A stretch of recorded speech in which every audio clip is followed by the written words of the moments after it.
We're talking about the crisis that never really went away. I'm talking about the European economy, fears that Greece could soon be exiting the euro, plus slow growth and almost less than zero growth elsewhere has got a lot of questions being asked about the future of the common currency and the policy for European economic growth as a whole. Joining me tonight in the studio is Alessandro Giraudo, an economist and author of many books, including Legends and Myths in Economics. Dr. Markus Kerber is a professor of political economy at the Technische Universität in Berlin. Guillaume Duval is the editor-in-chief at Alternative Économique.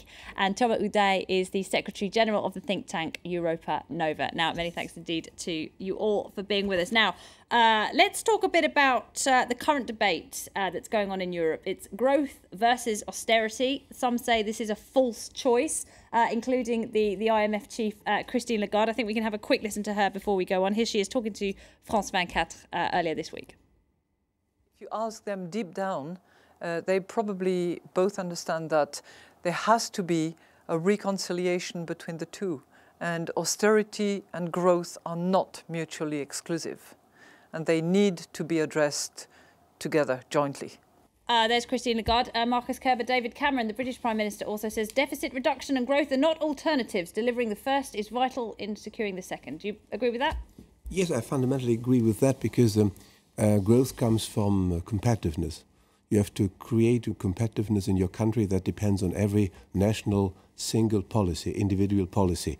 Because as we have nation states, we can't, by definition, not have one common economic policy. We must have adapted economic policy. We must keep the national governments in competition with each other in the strive for the best economic policy. So the competitiveness is the clue, and this does not come from a big fiscal stimulus and more debt. So apart from the fact that France has no margin of manoeuvre, no manoeuvring space for any more deficit spending, almost none of the states, including Germany, has any manoeuvring space for more deficit spending. Let me remind you of the fact that Germany has gross debt, national debt of about 80% of the gross national product, which is far beyond it has about 20 years ago. So we have reached the limit of sustainable debt, and there is no alternative to a debt reduction plan. Of course, this goes hand in hand with a policy which is oriented towards more growth, but that growth cannot come from deficit spending. It can only come from defining intelligent economic policy. And every government is requested to conceive these policies. OK, Guillaume Duval, this is very timely at the moment, isn't it? The new French President, François Hollande, and his government has said they won't ratify Angela Merkel's fiscal pact until there are some more measures added to bring about economic growth. Yes, you asked before if we agree or if Markus Kerber agreed with the idea that you can have growth and austerity together. You can agree with the idea. The problem is the reality doesn't agree. Also in the UK, actually, the UK is also in very big difficulties because of the excessive austerity done by David Cameron. And that's the case also in all Europe. We have zero growth. You said it before. We have much more unemployment, and there is no other reason for that. If I could just pick you up on one point. That excessive austerity has been done. Would Britain not be in difficulty today then if it hadn't pursued these austerity policies? I don't know, but it will be in less difficulties. Mr. John Maynard Keynes was a British citizen. It was really not a socialist or an anti-capitalist. He wanted only that capitalist economy work better, but the actual British government don't hear to what is said in the last century, and it's very difficult for Britain. And the fact that the European government are doing the same mistake like in the years after the crisis in 1929 in Europe, that Mrs. Merkel is doing the same mistake as Mr. Brüning to that time. It's very, very risky for the future of the European policy, and that can provoke very deep social and political crisis. There are other possibilities. In the US, the crisis is a US crisis at the basis. The US has more public debt that we have. The US have more external deficit as Europe have, and they are doing better actually because they have a much more intelligent economic policy. We have a crazy policy mix of a very lax monetary policy on one side that is not working because nobody wants to take more credit and so on. It's not working to throw out money to the banks. And at the other side, we are asking the normal people who have no responsibility in this crisis to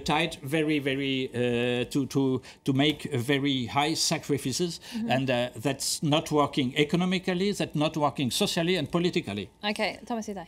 I agree with Guillaume, and just to come back on one point, we're discovering that we need growth. You know, we knew this 10 years before that Europe would have a problem of competitiveness. Not all countries the same, of course, but in general, that we will have this growth issue.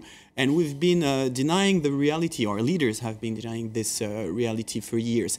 And so now we have to take strong measures that will be a balance. I don't like really the word austerity because it's just, budget control. You can't spend what you don't have. Okay, we have a mountain of debt.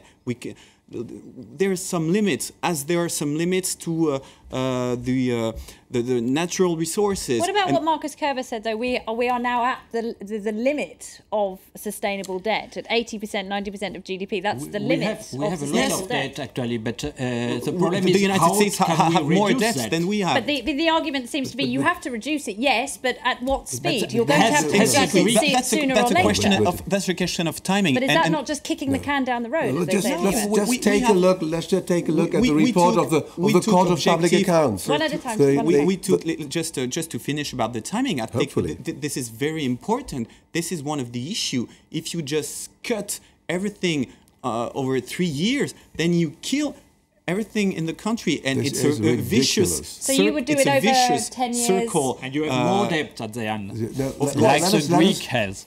These two gentlemen are ambassadors of the denial of reality. Let's face reality. We're fighting against the denial of reality. You have to face reality. Reality in France is that you have, to give you an example, the kiddos in the Foreign Office, about 300 ambassadors, but you only have rarely 200 countries. So you have wandering ambassadors. You have 10% more consumption of GDP by the state than in the average in other countries. We have to reform this. Why is this the case? Because you have a state which grows and grows and grows. You've ministers 52% of GDP in France, I believe. Yes, no, 10%. 56% for France, of GDP in France for is Italy, Spain. and 44 for Germany. The states and this is an issue for France. I agree. The state share in the GDP is 10% beyond average in the European comparison. So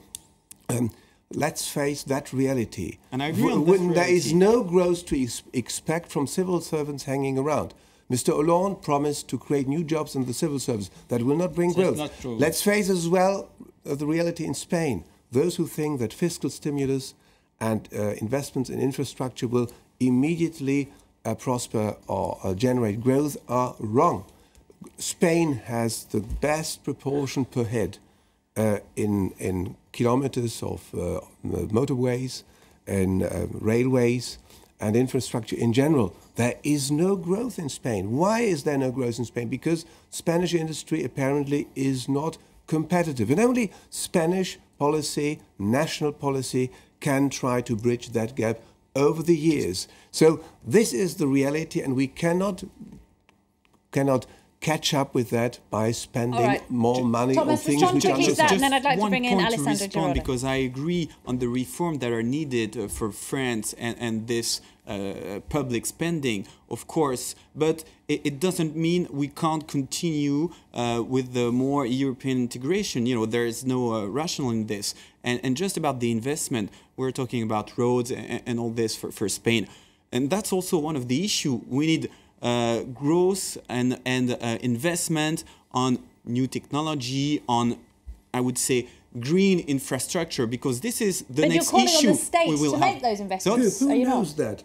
Well, how do we know that investment into green technology and which specific technology will pay off? Should the state say this? No. You are the advocate of the omniscient state. I'm not. We know since 1981 where the omniscient state leads to. I was in those days a supporter of François Mitterrand. You were a small boy, and I tell you, la puissance publique, the ideology of French public spending, was refuted by reality. The state does not know where to invest. Let entrepreneurs, business people invest, and they will create growth. The states can give incentive because we need a Green New Deal, and if we continue to invest in roads and other kind of stuff, you know, it will also be a punishment for us in a few years. And in the short term, it's also an issue about about the oil and what we're bringing to our countries, and that's also an important for the Eurozone stability. Alessandro Girardi, you're an economist, you're a historian. How do you think history will view this debate, growth versus austerity? You know,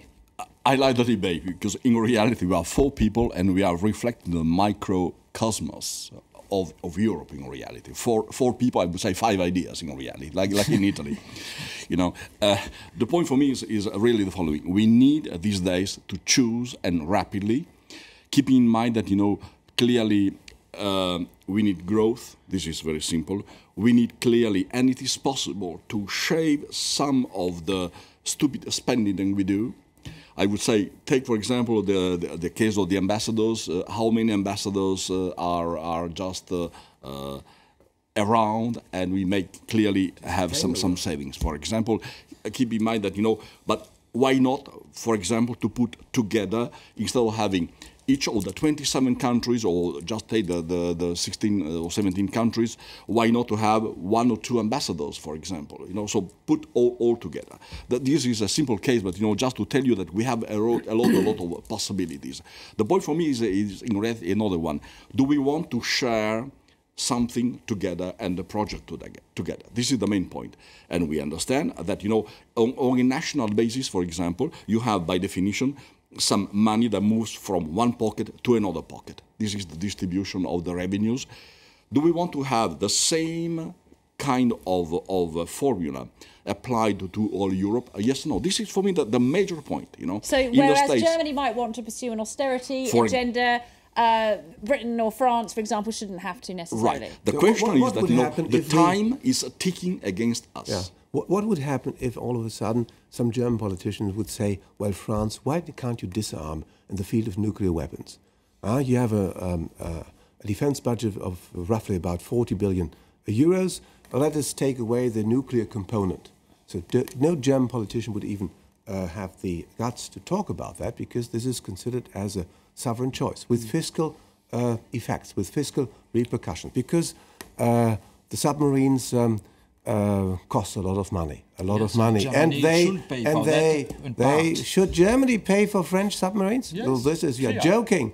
So just one example where the choice of the French citizen by omission or by active choice shows quite clearly we want or we don't want to continue with nuclear weapons. We don't interfere with that. This is to the choice of the French people. So please do not tell us where we should export, when we should export, and how we should reduce our competitiveness.